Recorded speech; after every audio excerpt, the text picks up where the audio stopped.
ঈদযাত্রায় বাড়ি ফেরার আনন্দ অন্যরকম, কিন্তু সড়ক দুর্ঘটনা সেই আনন্দকে শোকে ডুবিয়ে দেয়।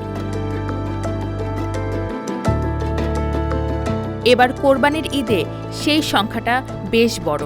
যাত্রী কল্যাণ সমিতি এক রিপোর্টে জানিয়েছে, সড়ক মহাসড়কে ৩০৯টি সড়ক দুর্ঘটনা ঘটেছে, যাতে মারা গেছেন ৪৫৮ জন এবং আহত হয়েছেন ১,৮৪০ জন। রেলপথে ২২টি দুর্ঘটনায় নিহত হয়েছেন ২০ জন ও আহত হয়েছেন ৪ জন। আর নৌপথে ৬টি দুর্ঘটনায় ১০ জন নিহত, ৬ জন আহত এবং ৬ জন নিখোঁজ রয়েছেন।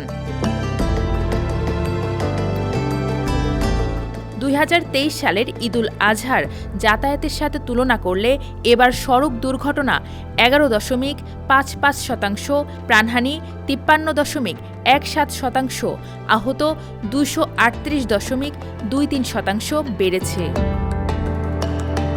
দুর্ঘটনা সবচেয়ে বেশি ঘটেছে মোটরসাইকেল যাতায়াতে। ১৩২টি মোটরসাইকেল দুর্ঘটনায় ১৩০ জন নিহত এবং আহত হয়েছেন ৫৯৯ জন, যা মোট দুর্ঘটনার ৪২.৭১%, মোট নিহতের ২৮.৩৮% এবং মোট আহতের ৩২.৫৫%।